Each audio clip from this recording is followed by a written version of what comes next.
The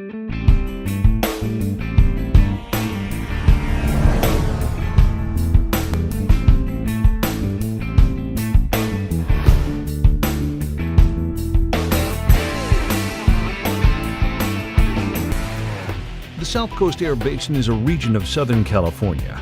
It spans 4 counties, covers almost 7,000 square miles, and is home to nearly 17 million people.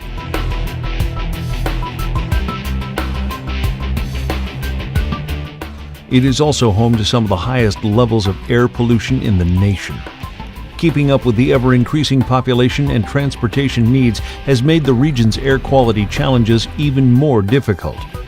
Even after the accomplishments over the past 70 years to reduce air pollution from industry, small businesses, commercial and consumer products, and the automobile, by living in this region, our health remains impacted by air pollution. From eye and lung irritations, aggravated asthma symptoms, reduced lung growth in children, respiratory illnesses, and increased cancer risk.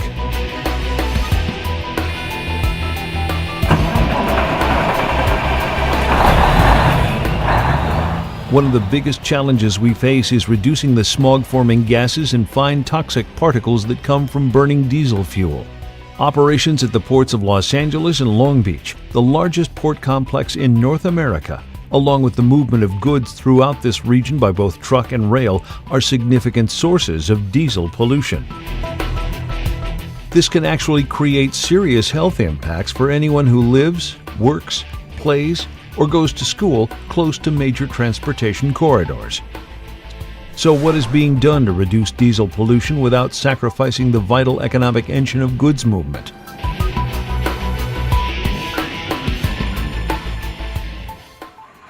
Liquefied natural gas, called LNG, is the same natural gas we heat and cook with at home, except chilled into a liquid form.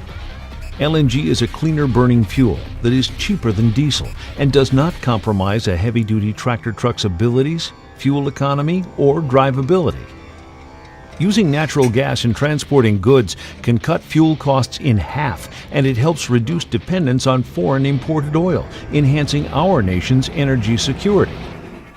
As the Air Pollution Control Agency for the South Coast Air Basin, the South Coast Air Quality Management District has long led efforts toward promoting the use of new technologies for cleaner transportation.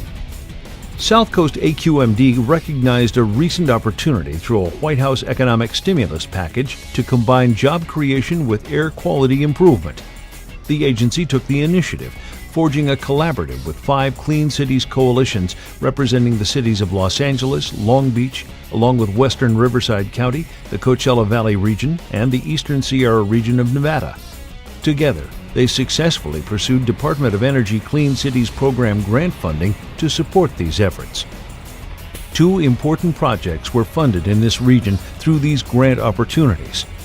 One Department of Energy grant, matched dollar for dollar with funds from California's voter-approved Proposition 1B, served to replace almost 180 heavy-duty, dirty diesel trucks with clean-burning LNG trucks, reducing diesel fuel use by about 1.5 million gallons per year.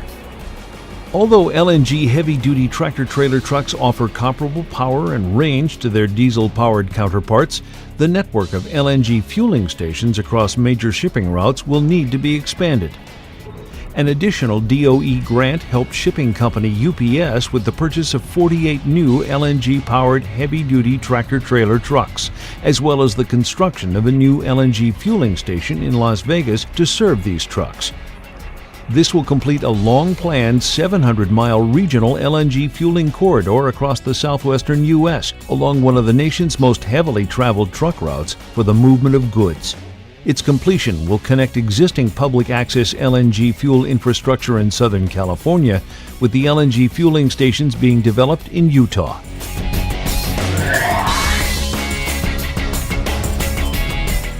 An important component of these projects was getting the word out through outreach and education to fleet owners, operators, local governments, and colleges about the benefit of alternate fueled vehicles.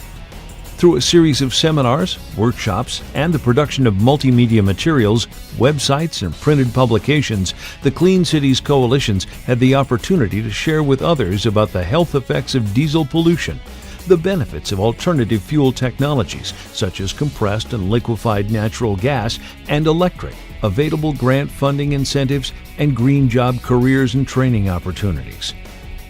These projects only illustrate a few of the many ongoing efforts and partnerships formed between local, state, and federal governments and the private sector to equip our nation's freight corridors with LNG and compressed natural gas fueling stations and to put more and more cleaner burning vehicles on the road. Through these efforts, all of us will be able to benefit through the creation of more clean technology jobs, reduced demand for petroleum imports, and cleaner air to breathe.